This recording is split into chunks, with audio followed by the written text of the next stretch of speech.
Hello friends, स्वागत है आप सबका हमारे यूट्यूब चैनल द वैदिक गुरुज में। आज वैदिक गुरुज कक्षा 10वीं के लिए हिंदी मीडियम बच्चों के लिए प्रश्नावली 3.7 जो कि तीसरे चैप्टर की आखिरी प्रश्नावली है, उसका 7वां सवाल हल करेंगे। आइए देखते हैं कैसे करते हैं। देखिए, प्रश्नावली 3.7 का 7वां प्रश्न है, निम्नलिखित रैखिक समीकरणों के युग्मों को हल करना है आपने। रैखिक समीकरण क्या होते हैं? देखिए, पी एक्स जमा क्यू वाई बराबर पी माइनस क्यू, ये पहला रैखिक समीकरण है। दूसरा है q x minus p y बराबर पी जमा क्यू। मैं एक बार फिर से लिखता हूं। देखिए, पहला जो रैखिक समीकरण है पी एक्स जमा क्यू वाई बराबर पी माइनस क्यू, ये हमारा समीकरण 1 है, हम मान लेते हैं। ये दूसरा समीकरण है क्यू एक्स, यहां मैं एक्स के नीचे एक्स वाली रकम लिख रहा हूं, q x minus p y बराबर पी जमा क्यू, ये समीकरण 2 आ गया। ठीक है, अब देखिए, जो x का गुणांक है वो कितना है p, और यहां x का गुणांक q। तो हम क्या कर रहे हैं, हम इनका गुणांक समान बनाना चाहते हैं। तो क्या करेंगे, जो x का गुणांक p है समीकरण 1 में, तो समीकरण 2 को आप p से गुणा करेंगे, और समीकरण 2 में x का गुणांक q है, तो समीकरण 1 को q से गुणा करेंगे। क्या आएगा? देखिए, गुणा करने पर फिर से लिखते हैं। पहले इस पूरी समीकरण 1 को फिर से लिख रहे हैं q से गुणा करने के बाद। क्या आएगा? पी क्यू एक्स जमा क्यू गुना क्यू की 2 वाई बराबर पी क्यू माइनस क्यू की शक्ति 2, ये आ गया।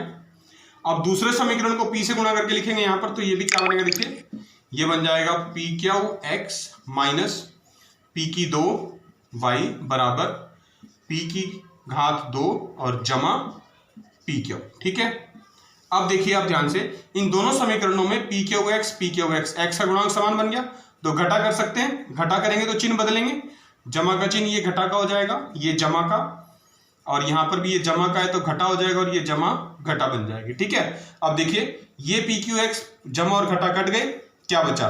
ये क्यू की 2 जमा पी की 2, और वाई दोनों में से कॉमन ले लेंगे हम, तो ये बनेगा क्यू की 2 जमा पी की 2, और वाई कॉमन ले लिया बराबर में।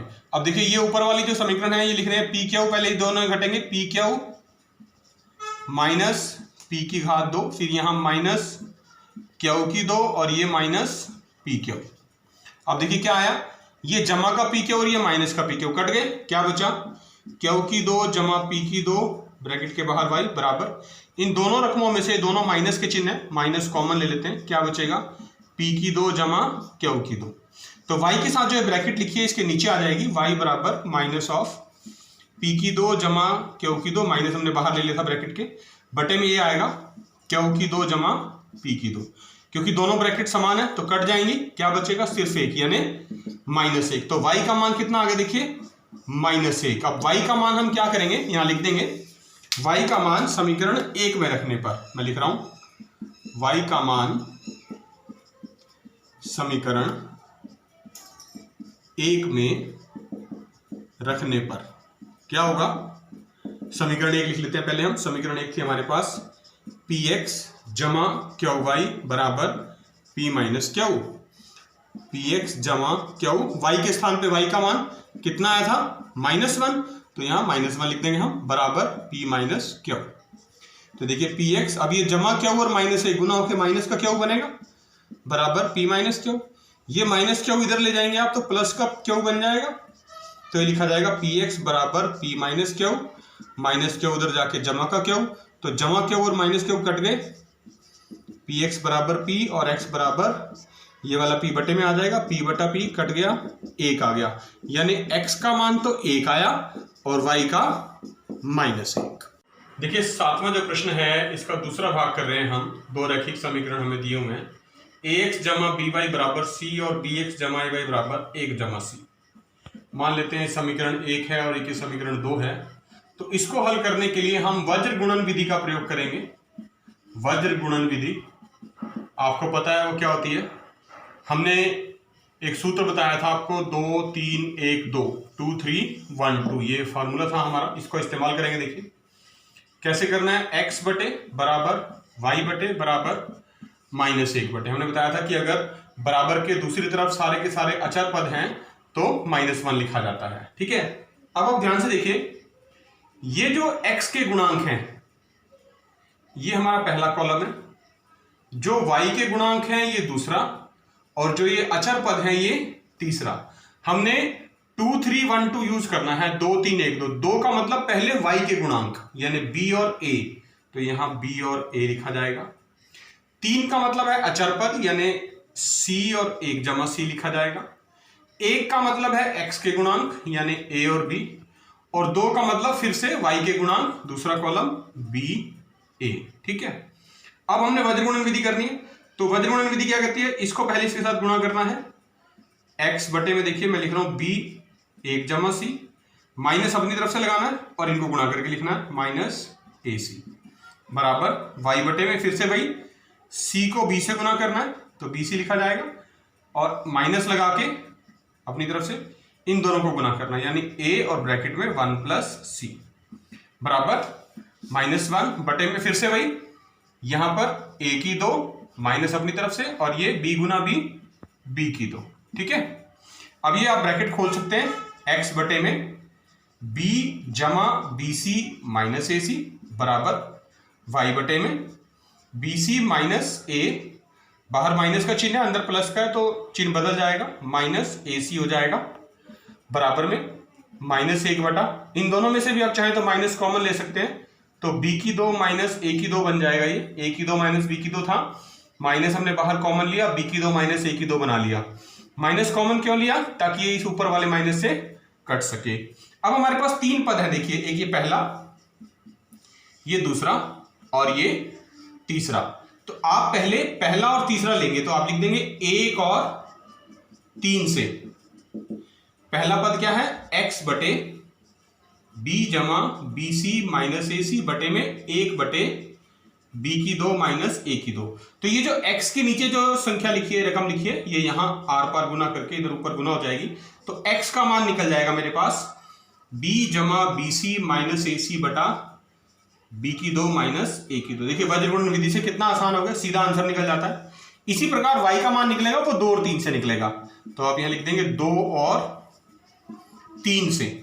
2 और 3 से सीधा y का मान निकलेगा आपके पास। देखिए जो दूसरा पद है वो लिख रहा हूं y बटे bc minus a minus ac बराबर 1 बटे b की 2 माइनस a की 2।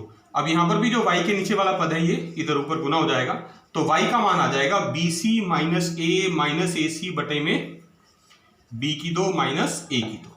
देखिए तीसरा भाग है 7वें प्रश्न का, x बटा a माइनस y बटा b बराबर 0 और ax जमा by बराबर a की 2 जमा b की 2। अगर मैं इन दोनों का लघुत्तम निकालूं, देखिए बटे में है जैसे ये a भी लघुत्तम आएगा तो a से a कट गया, यहाँ बचेगा bx माइनस b से b कट गया और a गुना y ay बराबर 0 बटा 1।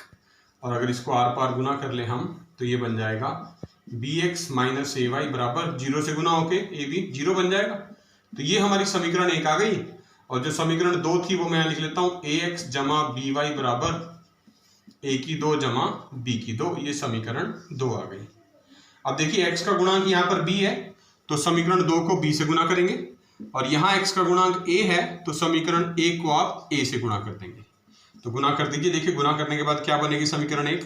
इस पूरी समीकरण को हम a से गुना कर रहे हैं, abx माइनस a की 2y बराबर 0, और पूरी समीकरण 2 को अब हम b से गुणा कर रहे हैं तो ये भी बनेगा, देखिए abx जमा b गुना b की 2y बराबर, ये दोनों संख्याएं b से गुना होंगी यानी a की 2 b जमा b की, ये b की 2 है और b से गुना होकर b की 3 बन जाएगा। ठीक है, अब ध्यान से देखें तो x का गुणांक a b समान हो गया तो खटा कर देंगे, चिन्ह बदलेंगे, ये जमा का है माइनस का हो जाएगा, ये भी माइनस का और ये भी माइनस का। ठीक है, तो जमा का abx और घटा का abx कट गए आपस में, तो यहां से बचा माइनस a की 2 माइनस b की 2, और ये y जो है हम बाहर कॉमन ले लेंगे, और यहाँ भी माइनस a की 2 b माइनस b की घात 3।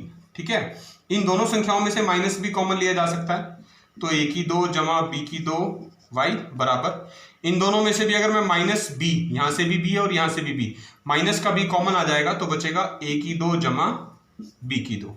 तो देखिए y का मान क्या आएगा, पहले तो ये माइनस से माइनस साइन कट गया, अब ये b इधर है a की 2 जमा b की 2, और ये जो पूरी ब्रैकेट है y के साथ ये इसके नीचे बटे में आ जाएगी, a की 2 जमा b की 2, तो दोनों ब्रैकेट समान है कट जाएंगी, तो y का मान आ गया b हमारे पास। अब हम लिख देंगे y का मान समीकरण 1 में रखने पर, तो मैं यहां लिख देता हूं, देखिए y का मान समीकरण 1 में रखने पर आपने y का मान समीकरण 1 में रख देना है। तो समीकरण 1 है bx माइनस ए वाई बराबर 0 और b का मान कितना आया था, सॉरी y का मान, y का जो मान आया था हमारे पास वो बराबर b आया था। तो देखिए bx माइनस a और y के स्थान पे मुझे b लिखना है बराबर 0। ये माइनस का a भी उधर जाके प्लस का a भी बन जाएगा, तो bx बराबर ab। तो x का मान आ गया देखिए ab बटा b, तो b से b कट गया, तो x बराबर a और y बराबर b। ये चौथा भाग कर रहे हैं 7वें सवाल का। लिखा है a माइनस बी एक्स जमा ए जमा बी वाई बराबर a की 2 माइनस 2ab माइनस b की 2। और जो दूसरा समीकरण है वो है a जमा बी एक्स जमा वाई गुणा में है दोनों ब्रैकेट बराबर a की 2 जमा b की 2। अब अगर मैं इस a को, इस पूरी ब्रैकेट, इस x को पूरी ब्रैकेट a जमा b से गुना करूं तो क्या लिखा जाएगा, देखिए इसी के नीचे लिख रहा हूं a जमा बी एक्स जमा, और अब इस पूरे a जमा b को y से गुना करूं तो a जमा बी गुना वाई बराबर a की 2 जमा b की 2। ठीक है, अब यहां ध्यान से देखिए, अगर हम इसमें तो y का गुणांक a जमा बी बिल्कुल समान है, बराबर है, तो हम दोनों को घटा कर सकते हैं। देखिए चिन्ह बदल जाएंगे, यहाँ जमा है घटा हो जाएगा, ये भी जमा का घटा बन जाएगा, ये वाला प्लस बी माइनस और ये वाला प्लस बी माइनस। तो देखिए a जमा बी वाई ये जमा का है और ये जमा बी वाई घटा का बन गया, तो दोनों कट जाएंगे। तो यहां से बचेगा a माइनस बी, ये वाली ब्रैकेट, माइनस का चिन्ह बीच में और फिर ये वाली ब्रैकेट a जमा बी, और इन दोनों ब्रैकेट में से हमने जो x है बाहर कॉमन ले लिया है बराबर। अब ये लिखते हैं, देखिए ऊपर वाली संख्या पहले a की 2 माइनस 2ab माइनस b की 2। अब ये जो नीचे वाली दोनों संख्याएं हैं ये दोनों घटा की होगी हैं, तो माइनस a की 2 माइनस b की 2। अब ये ब्रैकेट खोल दीजिए, आप देखिए क्या आएगा, a माइनस बी, जब बाहर माइनस का चिन्ह है तो अंदर वाला चिन्ह बदल जाएगा, जमा का था घटा हो जाएगा, ब्रैकेट के बाहर x बराबर, ये a की 2 जमा का है और ये a की 2 माइनस का कट गए, क्या बचेगा देखिए यहां से, ये बचा माइनस 2ab, ये माइनस b की 2 माइनस b की 2 माइनस 2b की 2 हो जाएगा।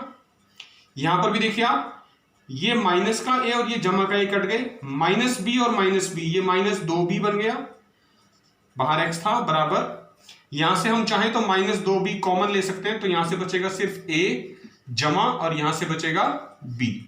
ठीक है, तो देखिए माइनस चिन्ह से माइनस चिन्ह कट गया, x का मान आ गया 2b ब्रैकेट के बाहर और ब्रैकेट में a प्लस b, और ये जो 2b है ये बटे में आ जाएगा, तो 2b से 2b कट गया, तो x का मान आ गया देखिए a जमा b, x का मान आ गया।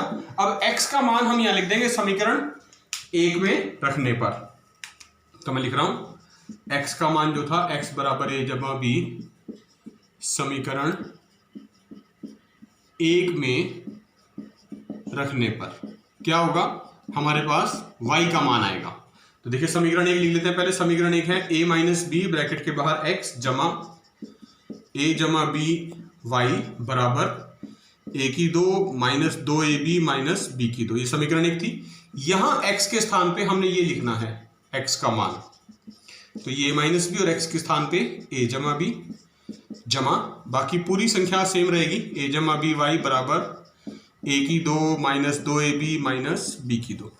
ये देखिए अब ये बचा a माइनस बी और a जमा बी, ब्रैकेट के बाद ब्रैकेट में दोनों संख्याएं, तो सूत्र होता है क्या बनेगा, a की 2 माइनस b की 2 पढ़ा हुआ आपने पहले से, जमा a जमा बी वाई बराबर a की 2 माइनस 2ab माइनस b की 2। अब ये जो पूरी ब्रैकेट है ये आप उधर ले जाएंगे दाहिनी तरफ, तो क्या बनेगा, a जमा बी वाई बराबर a की 2 माइनस 2ab माइनस b की 2, इनके चिन्ह बदल जाएंगे, ये माइनस a की 2 बनेगा और ये जमा b की 2 बनेगा। तो देखिए अब ध्यान से आप, ये जमा का a की 2 और ये माइनस a की 2 कट गए, जमा का b की 2 माइनस b की 2 कट गए, क्या बचा, a जमा बी वाई बराबर माइनस 2ab। तो y का मान आ गया हमारे पास माइनस 2ab बटा, ये जमा b नीचे आ जाएगा, a जमा b, ये y का मान आ गया। देखिए पांचवा भाग कर रहे हैं 7वें प्रश्न का। 152x माइनस 378y बराबर माइनस 74, और दूसरा समीकरण है माइनस 378x जमा 152y बराबर माइनस 604। बहुत बड़ी संख्याएं हैं तो इनको गुणा करना काफी मुश्किल है, तो आसान बना लेते हैं। हम क्या करते हैं, हम एक बार इन दोनों समीकरणों को जमा करते हैं। जब जमा करेंगे तो देखिए क्या होगा, ये माइनस का, ये जमा का। 8 में से 2 गया 6, 7 में से 5 गए 2 और 3 में से 1 गए 2 और बड़ी रकम का चिन्ह आएगा माइनस का 226x। इसी प्रकार यहां भी देखिए 8 में से 2 गए 6, 7 में से 5 गए 2, 3 में से 1 गए 2, बड़ी रकम का चिन्ह माइनस। तो ये आ गया माइनस 226x माइनस 226y बराबर, इनको भी जमा कर लेते हैं। माइनस का चिन्ह आएगा बड़ी रकम का, 4 और 4 8, 7 और 6, माइनस का 678। अब ये तीन संख्याएं आ गई, माइनस 226 माइनस 226 और माइनस 678। तो आप लिख देंगे दोनों तरफ माइनस 226 से भाग करने पर, क्योंकि ये तीनों ही संख्याएं इस बड़ी संख्या से भाग हो जाएंगी, तो क्या बचेगा, यहां से बचेगा 1x जमा 1y, क्योंकि माइनस से कर रहे हैं तो कट जाएगा बराबर में, और ये 3 पे जाएगा तो 3, तो x जमा y बराबर 3। इसको मान लेते हैं समीकरण 1। यहां हमने क्या किया, ये हमने किया था, यहां लिख देंगे जमा करने पर। फिर से लिख लेते हैं दोनों समीकरण एक बार हम। देखिए यही दोनों समीकरण जो हमें प्रश्न में दिए हुए थे, मैं फिर से लिख रहा हूं। 152x माइनस 378y बराबर माइनस 74 और माइनस 378x जमा 152y बराबर माइनस 604। और इस बार हम लिख देंगे इन दोनों को घटाने पर। एक बार जमा करना है, एक बार घटा करना है, और जब घटा करते हैं तो आपको पता चिन्ह बदल जाते हैं। ये माइनस का है, जमा हो जाएगा, ये जमा घटा बन जाएगा, ये घटा जमा बन जाएगी। तो देखिए 8 और 2 10, 7 5 12 और 1 13, 3 और 1 4 और 1 5, 530x बड़ी रकम का चिन्ह माइनस ये 530y बराबर 4 में से 4 गए देखिए 0 और 600 में से 70 चले जाएंगे तो 530 ही बचेगा, यानी ये बच गया हमारे पास। ठीक है, तो ये तीनों संख्याएं 530 आ गई, तो लिख देंगे दोनों तरफ 530 से भाग करने पर क्या बचेगा, x माइनस वाई बराबर 1। ये समीकरण 2 आ गई। अब देखिए समीकरण 1 और 2 दोनों बहुत छोटी संख्याएं बन गई हैं, तो इनको हम हल कर लेंगे। देखिए फिर से लिख देते हैं x जमा वाई बराबर 3 और x माइनस वाई बराबर 1। ये जमा का y, ये माइनस का y कट गए, x जमा x 2x बराबर 3 और 1 4। तो देखिए कितनी आसानी से x का मान आ गया 4/2, यानी ये कट जाएगा, 2 दूनी 4, तो x का मान आ गया 2। अब आप लिख देंगे x का मान समीकरण 1 में रखने पर, x का मान समीकरण 1 में हम लिख देंगे रखने पर। और समीकरण 1 क्या थी, समीकरण 1 थी x जमा वाई बराबर 3, x का मान आया था 2 जमा वाई बराबर 3, तो y बराबर 3 माइनस 2 यानी 1। तो ये देखिए x बराबर 2 आ गया और y बराबर 1। तो देखा बच्चों आपने, ये था तीसरे चैप्टर का कक्षा 10वीं का प्रश्नावली 3.7 का 7वां सवाल, जिसके सभी भाग हमने आपको, जिनमें 2 रैखिक समीकरणों युग्मों को हल करना सिखाया। हमारी आपसे यही रिक्वेस्ट है, आपने इस वीडियो को पूरा देखना है और कक्षा 10वीं के जितने भी बच्चे हैं उन सब के साथ इस वीडियो को शेयर जरूर करें, ताकि सभी बच्चे इसका लाभ उठा सकें। अगर आप चाहते हैं कि आने वाले वीडियोस 3.7 का 8वां सवाल और भी अगले चैप्टर आपको सबसे पहले मिले, तो आप द वैदिक गुरुज का चैनल यूट्यूब से सब्सक्राइब जरूर करें और बेल आइकन बटन भी जरूर दबाएं। वैदिक गुरुज आपसे बार बार एक ही रिक्वेस्ट करते हैं, अपने घर में रहें, सुरक्षित रहें, stay home, stay safe, stay secure. खूब मन लगा के पढ़िए और जुड़े रहिए वैदिक गुरुज के साथ। बहुत जल्द फिर मिलेंगे, तब तक के लिए थैंक यू।